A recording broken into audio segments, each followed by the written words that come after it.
del doctor Abel Cornejo, porque, como les contaba, hoy en el mensaje que ha dirigido el gobernador, en un párrafo importante de lo que fue su mensaje, hizo referencia a la necesidad, según su punto de vista, de avanzar en lo que es la reforma de la Constitución de la provincia.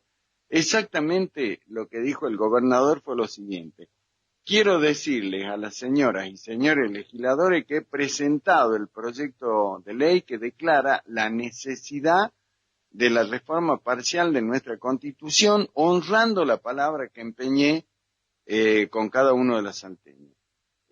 Lo realizamos luego de recopilar numerosos proyectos, bla, bla, bla, bla, bla, y luego dice: la limitación de los mandatos para garantizar la alternancia, el fortalecimiento de la administración de la justicia, un mejor funcionamiento de los órganos de control y una optimización de los consejos deliberantes.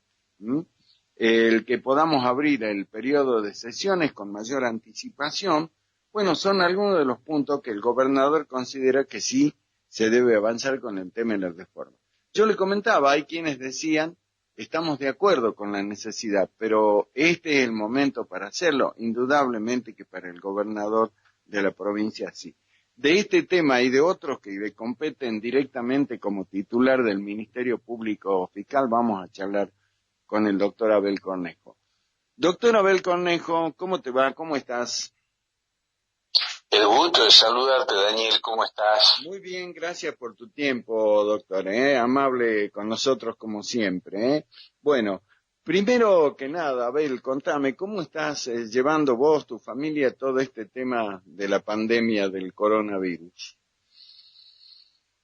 Bueno, con tranquilidad por una parte, pero con una enorme preocupación por otra, y con un espíritu solidario para todos esos países hermanos que están sufriendo tanto, particularmente Italia y España, que es triste y doloroso ver el panorama devastador que están teniendo esta pandemia ahí. Yo creo que la Argentina, por primera vez en mucho tiempo, se ha posicionado a nivel mundial, anticipándose en políticas públicas de salud sobre este tema. A mí me parece muy bien todo lo que se está haciendo en el orden nacional, en el orden local, y bueno, esto va a requerir de un enorme esfuerzo de parte de todos, y sobre todo, Daniel, creo que va a haber un antes y un después desde el punto de vista, al menos de la historia de la economía, por una parte, y por otro lado, a nivel tecnológico, creo que también se tendrán que empezar a hacer todos los estudios, las investigaciones científicas necesarias, porque vos sabés que uno de los grandes focos de transmisión que hubo en este tema han sido los aviones. Entonces, el avión, vos sabés que es un ambiente que durante horas permanece hermético porque está presurizado, o sea que ha sido un transmisor de virus formidable en ese sentido. Y bueno, ante toda esta realidad que a veces parece como si fuese un mal sueño o un episodio del apocalipsis, tenemos que superar diferencias, antinomias y preocuparnos de salir lo más adelante que se pueda. Estamos trabajando en ese sentido en la Procuración General de la provincia. Nosotros creemos que más allá de esos donativos que se han propuesto o el descuento de haberes a los trabajadores. ¿Se cortó? Se cortó. Lamentable. Ahí estamos. A ver, sí, Abel, ¿ahí me escuchas? Sí. Ahí estamos. Sí, yo te sigo escuchando. Bien, perfecto. Sí, sigamos. ¿A dónde habíamos quedado? Nada más que en un minutito anterior, 30 segundos antes, nada más. Lo que te decía es que el Ministerio Público Fiscal, además de todas las tareas que le son propias, para estar a la altura de la que las circunstancias exigen, estamos trabajando para ver si nos podemos focalizar en alguno de los centros de salud, no de los grandes, sino de los pequeños, donde nosotros podamos establecer una ayuda focalizada, más que en dinero, en efectivo, que eso tiene que pasar sí o sí por control de la Auditoría General de la provincia. Nosotros queremos ver de hacer donativos en materiales concretos. Ya hicimos 20 kits, hemos donado de lo que se usan en la morgue del CIF para el Hospital del Milagro. Vamos a ver si podemos avanzar en ese sentido con algún otro centro de salud. Y creo que la palabra que se impone en este momento, por sobre todas las cosas, Daniel, es solidaridad. Solidaridad, claro. Porque antes que nada hay que recordar que previo a que empiece la pandemia ya estaba un gran número de gente pasando por situaciones muy apremiantes desde el punto de vista económico. Ahora se ha sumado esta situación. Entonces, bueno, exige redoblar o triplicar esfuerzos para que podamos entre todos salir adelante. Yo soy optimista por naturaleza, creo que dentro de la gravedad de la situación nos nos encuentra en una situación por lo menos de alerta, de preocupación, de trabajo. A la mayoría de los argentinos creo que vamos a andar o no nos va a agarrar desprevenidos este flagelo. Exacto. Doctor Cornejo, para no irnos del tema, y luego sí avancemos sobre el final de la charla en el tema de la reforma de la Constitución, pero hay dos temas que no solamente a mí estoy absolutamente seguro, sino a la mayoría de los salteños nos ha sorprendido. Uno ha sido lo que ha informado la secretaria de Derechos Humanos de la provincia, la doctora Mariana Reyes, con respecto a la cantidad de denuncias por hechos de violencia contra las mujeres o intrafamiliar en un lapso de muy pocos días, más de 2.500 casos que se han denunciado al 911, y lo concateno con lo otro que fue el informe, o mejor dicho, la publicación se dio a conocer la disposición que tomó el Defensor General de la provincia, el doctor Pedro García Castilla, de instruir a los fiscales para que estén absolutamente atentos a lo que pueden ser las consultas telefónicas que se hacen desde distintos lugares, no solo en Capital, sino también en el interior, y que decía que el número de consultas por violencia es enorme. Ante esta situación, Abel, la consulta es esa, es el ámbito propicio para que se genere tamaña cantidad de denuncias por hechos de violencia, el hecho de estar en la cuarentena, el hecho de tener que estar todos juntos en una casa. ¿Cómo se lo analiza desde el Ministerio Público Fiscal a eso, Abel? Bueno, vos sabés que el Ministerio Público Fiscal tiene un plan estratégico desde que hemos asumido la función, donde la política de género es una de los principales objetivos estratégicos a cumplir. Hemos trabajado enormemente en eso y lo vamos a seguir haciendo porque desgraciadamente siempre vamos a la saga de los acontecimientos. Nosotros hemos dicho que obviamente esto cuando se normaliza la situación, estamos listos para empezar a capacitarnos obligatoriamente con la ley Micaela.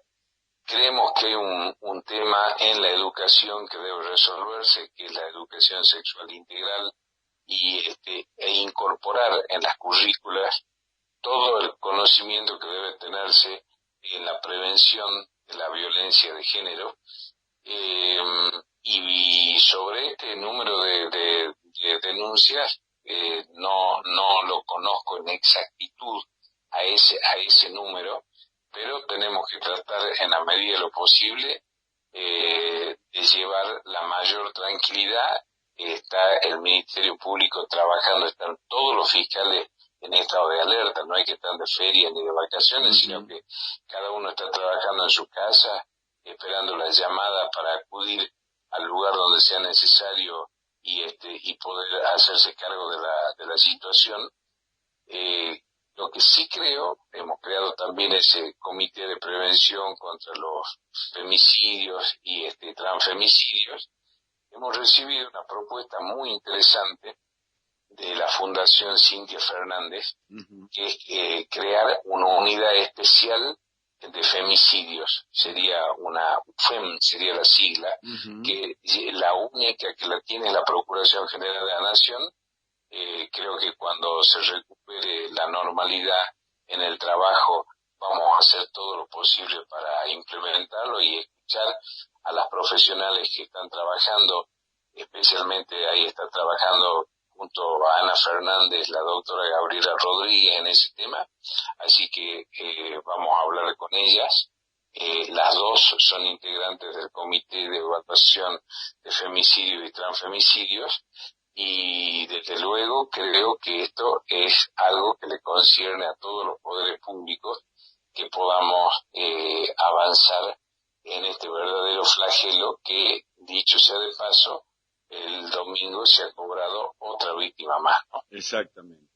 Exactamente. Yo le voy a comentar a la audiencia, realmente, ¿no? Cómo nos ha conmocionado a todos, y permitime que lo cuente Abel, al propio procurador, este hecho, que uno no puede entender, ¿no? De esta mujer, esta abuela, esta mujer mayor de 70 años, que bueno, que ahora ya los primeros indicios dice que uno de los autores del crimen habrá sido su nieto. Y uno por ahí no entiende este tipo de situaciones, ¿no? Y a lo mejor lo primero que uno piensa, bueno, ahí aparecerá el tema de la droga. Bueno, eso es lo que están investigando ustedes. Pero es una cosa increíble realmente, ¿no? Es una cosa increíble. Yo pensaba que por ahí con este tema de la cuarentena, a lo mejor la tarea del Ministerio Público a tu cargo, Abel, ibas a tener no un descanso no, pero por lo menos decían van a bajar los casos, y sin embargo, a través de todo lo que nos envía Natalia, vemos que ha crecido o que se mantiene en el mismo nivel. Se mantiene en el mismo nivel, y yo insisto que tiene que haber una concientización colectiva de todos los poderes del Estado en este sentido, trabajar todos juntos en este tema. No, yo lo dije en el Día Internacional de la Mujer. Sí, señor. ¿Se cortó? No se cortó. Es como un delay, ¿no? Un delay. Exactamente. Ya vamos a ver de... No. Ahí estamos. ¿Se escucha ahí? Sí, ahí estamos bien, a ver. Ahí te escuchamos. Vuelve, sí, bueno. Sepan disimular, disculpar esto, ¿no? Pero bueno, estamos haciendo las comunicaciones, siempre por ahí nos juegan una mala pasada, ¿no? Pero bueno, vamos a ver entonces de recuperar en instantes nada más la comunicación con el Procurador General de la provincia, con quien estamos charlando, que es el doctor Abel Cornejo. A ver si lo escuchamos ahí de nuevo. A ver, Abel, si me escuchas ahí. No lo tenemos. No lo tenemos. Daniel, Ahora sí, ahora te escuchamos ahí, Abel. ¿Ahora sí? Ahora sí, perfecto.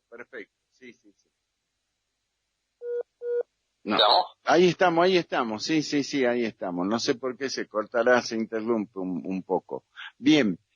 No, me decías que no ha bajado la actividad y la tarea del Ministerio Público Fiscal, ¿no? Con este tema de la cuarentena. Te escuchamos a partir de ahí, Abel.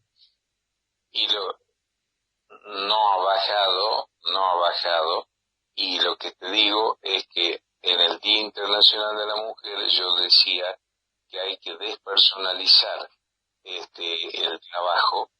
Tenemos que trabajar en equipos, sin egos, sin egoísmo, de una forma mancomunada entre los poderes públicos para poder erradicar este flagelo o al menos atenuarlo, ¿no? Exactamente, pero bueno, qué increíble, ¿no? Aparte, bueno, también llama la atención que haya tenido que intervenir el ministerio también para conminar, para emplazar a un culto en Güemes para que dejen de convocar a los fieles. Eso también hablaba al comienzo del programa, dijo, bueno, pero ¿cómo parece que no hay sentido común, no? Lo que pasa es que, bueno, hay cosas que a veces que resultan inauditas, inexplicables. Este asunto de la cuarentena no es una cuestión arbitraria ni caprichosa, es en beneficio de toda la sociedad.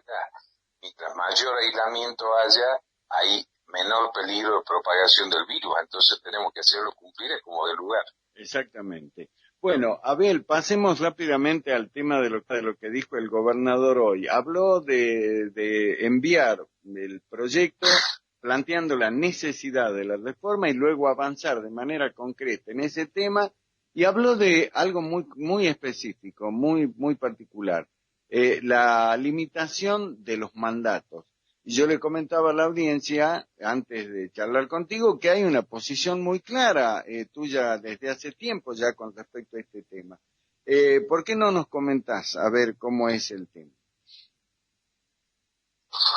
Yo con el asunto de la limitación de los mandatos estoy de acuerdo. A mí siempre me preocupa cuando se habla de reforma de la Constitución que no haya partidos políticos que son elementos fundamentales dentro del sistema democrático, tal como lo dice la propia Constitución Nacional, que es donde debe canalizarse la voluntad popular para discutir ideas, propuestas, para poder debatir institucionalmente las distintas problemáticas que tiene la sociedad.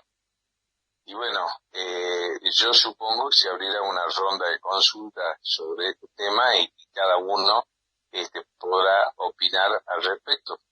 Uh-huh. Es absolutamente conocida mi postura, que siempre ha sido refractaria de las reformas constitucionales. Uh-huh. Pero sería bueno que haya una participación integral de toda la ciudadanía, de todos los sectores, y que no haya ni agravios ni ofensas, sino que todos tenemos derecho tanto a coincidir como a disentir.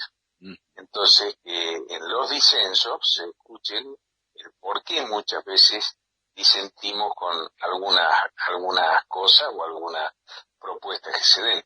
Uh-huh. Ahora, cuando se habla de la limitación de los mandatos para lo que es el Poder Ejecutivo y particularmente el Poder Legislativo, es como que el Poder Judicial queda de lado, ¿no? ¿Y qué es lo que se tendría que hacer en ese aspecto en una eventual reforma de la Constitución? Concretamente, con el mandato de los jueces de la Corte de Justicia de la provincia. ¿Cuál es tu mirada particular sobre ese tema? Yo he insistido hasta el hartazgo, Daniel, incluso en tu programa muchas veces también. Sí. Si se habla de reducción de mandatos, estamos hablando que el mandato del gobernador bajaría, no el mandato en sí, porque tiene que, para ser reelecto, tiene que ir a elecciones cada 4 años. Uh-huh. En vez de que haya 2 reelecciones, lo que se propone es bajar a una reelección, es decir, que dure 8 años como máximo, lo cual está muy bien. Yo también estoy de acuerdo que los concejales deben durar 4 años y no 2. Pero entonces, para que funcione el famoso sistema de pesos y contrapesos institucionales, no se puede reducir mandatos en los 2 poderes o acotarlos, y por otro lado hablar de la permanencia in eternum de los jueces de la Corte.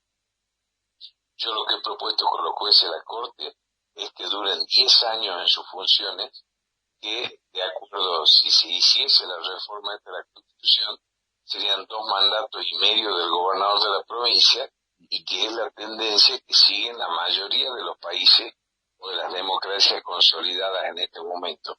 Aún en los Estados Unidos, donde existe la tradición de que los jueces de la Corte Suprema duren de por vida, o sea, existe un fuerte movimiento crítico en reducir estos mandatos. Y en países donde la Corte Suprema era muy poderosa, como el caso de Chile, como el caso de Colombia, como el caso de Perú, se han ido creando tribunales constitucionales que duran entre 10 y 12 años como máximo. Entonces yo creo que es necesario una renovación dirigencial. Llegar a la Corte debe ser la culminación de una carrera judicial o de una carrera como abogado, pero para que haya renovación de dirigentes no pueden haber mandatos eternos ni cláusulas bonapartistas dentro de una constitución. Tiene que haber una limitación concreta de cada uno de los mandatos a los de poder. Claro, cuando vos decís 10 años, alguien dirá, che, el doctor Cornejo dice 10 años y es mucho, pero bueno, pero si comparamos, ¿cuántos años tienen algunos de los actuales jueces de la Corte de Justicia, Abel? No, más allá de los años, Salta es cierto que es la única provincia que no tiene el mandato permanente, es decir, hasta los 75 años según la Constitución Nacional, pero recordemos que en el caso del doctor Fay había promovido una acción, después cambió la jurisprudencia de la Corte en ese sentido, pero no pueden eternizarse los jueces de la Corte, mucho menos en el caso de Salta, donde la Corte tiene una serie de funciones a más allá de lo jurisdiccional. Integra y preside el Tribunal Electoral de la provincia, preside e integra el Consejo de la Magistratura, la Escuela de la Magistratura, el Jurado de Enjuiciamiento, el Tribunal de Superintendencia del Notariado, es decir, que es una de las cortes más poderosas del país en este sentido. Por lo tanto, debe ser muy cuidadoso cuáles sean los mandatos que se van a poner en un evento de reforma y de qué manera se lo hace. Ahora, lo último, te comento que previo a lo que fue el discurso del gobernador esta mañana, acá en el programa, bueno, hice una serie de consultas con diputados, con senador, bueno, con el vicegobernador, y la mayoría coincidían en esto, la necesidad de la reforma, pero hablaban también de la oportunidad. ¿Cree que es oportuno lo que hizo el gobernador de avanzar en este tema, de plantear la necesidad de la reforma, Abel? Lo que pasa, al gobernador se le planteaba un dilema. Si no hubiese existido esta pandemia, que fue algo que prácticamente nos agarró de sorpresa a todos a escala mundial, él había tenido una promesa de campaña y incluso tenía un proyecto de ley cuando era senador provincial, donde él ya venía insistiendo sobre la limitación de los mandatos. Tampoco, por más que haya una pandemia de esta naturaleza, y que veo que el gobernador está preocupado, que se mueve por distintos rincones de la provincia buscando encontrar soluciones, el gobernador tampoco puede dejar de atender otros asuntos. Entonces, si era su primer mensaje legislativo, que lo tuvo que hacer en forma virtual por la pandemia, es una situación totalmente inédita para cumplir precisamente el mandato de la Constitución. Sí, para ser coherente con lo que él había propuesto, debía decirlo eso no, más allá de que se juzgue si es oportuno o inoportuno, a mí me parece bien la coherencia. Si se sostuvo eso en campaña, él, por más allá de la situación de esta gravísima emergencia sanitaria que pasa a la provincia, y sin que eso implique descuidar esa situación, sí me parece coherente de su parte que vuelve a reafirmar eso. En eso me parece totalmente respetable. La última y cortita, ¿cómo se debe conformar la asamblea que va a llevar adelante, constituyente, que va a tener a su cargo la reforma parcial de la Constitución según tu experiencia y tu mirada, doctor Cornejo? Bueno, es lo que yo te decía al principio de la nota, Daniel. A mí me preocupa que se han disuelto los partidos políticos. La crisis del 2001 arrasó con los partidos políticos y no se volvieron a reconstituir. Ese es un dato de la realidad que hay que tener mucho cuidado. ¿Qué es lo que debería buscarse en una eventual convención constituyente? Que por una vez haya algún tipo de renunciamiento y cada uno de los sectores de pensamiento y los distintos colectivos que conforman nuestra sociedad busquen los mejores, las personas más capacitadas y las personas más independientes, sobre todo, más independientes de criterio, de forma que se conforme una asamblea legislativa ejemplar, como yo siempre digo que fue la Convención Constituyente de 1986. Lo que pasa es que la Convención Constituyente de 1986, los partidos políticos estaban en su plenitud, porque hace 3 años habíamos recuperado la democracia. No, entonces, cuando uno ve los nombres de los convencionales constituyentes de 1900... se nos corta de nuevo. Bueno, ahí estamos, con este lapso, con este pequeño lapso, ¿no? Bueno, hacía referencia el doctor Cornejo a esa... Ahí está, sí, ahí te recuperamos, sí. Le hacías mención a los constituyentes del 86, a ver, ¿no? Nombres... Los constituyentes del 86, te digo que sentía, uno cuando lee eso, siente un poco de nostalgia, porque ahí estaba la flor innata de la dirigencia y de la política salteña. O sea, fue una convención ejemplar, porque quienes integraban la convención constituyente eran lo mejor que había en cada uno de los partidos políticos en aquel momento. Y por otro lado fue una convención equilibrada, porque de acuerdo a los resultados y a los distintos guarismos electorales que se dieron ahí, fue una convención totalmente civilizada, una convención democrática. Y yo siempre digo una cosa que es muy importante tenerla en cuenta ahí, ¿no? En aquel momento que el gobernador de Salta era Roberto Romero, Romero tenía la posibilidad clara de buscar su reelección, y él renuncia a esa posibilidad de reelección, que pareció un enorme acto de sabiduría política y de contribución al sistema democrático, porque todo empezó a cambiar en la Argentina cuando empezaron las reelecciones indefinidas en las distintas provincias, ¿no? Entonces eso tuvo de sabio la Convención Constituyente de 1986, que dicho sea de paso es la mejor constitución que tuvo la provincia de Salta en toda su historia, sin ninguna duda. Qué tema ese, ¿no? Qué tema, Así ¿no? es. Para que vos lo afirme, qué tema, ¿no? Para que ustedes, ¿no? Los juristas, se pueda analizar en algún momento este tema. Más que interesante, por supuesto, Abel, ¿no? Pero muy interesante. Abel, yo te quiero agradecer tu tiempo, como siempre, la gentileza, la deferencia para charlar con nosotros acá en 7 PM. Y bueno, lo seguiremos haciendo, ¿no? En la medida en que vayamos poco a poco, ojalá así sea, Dios quiera que así sea, recuperando la normalidad en todo sentido. Así que, reitero, te agradezco, te mando un fuerte abrazo y bueno, cuídate, doctor.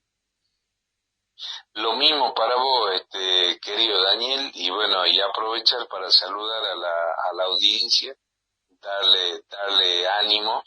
Y yo siempre digo que de las crisis salen grandes oportunidades, y este es un país de oportunidades a pesar de todos nuestros problemas. Tal vez después de esta crisis tan dolorosa, tan lacerante como la de esta pandemia, salgamos fortalecidos en nuestro espíritu de solidaridad que tanta falta nos hace a los argentinos. Así es, esperemos que así sea. Un fuerte abrazo, Abel, gracias. Igualmente, muchas gracias.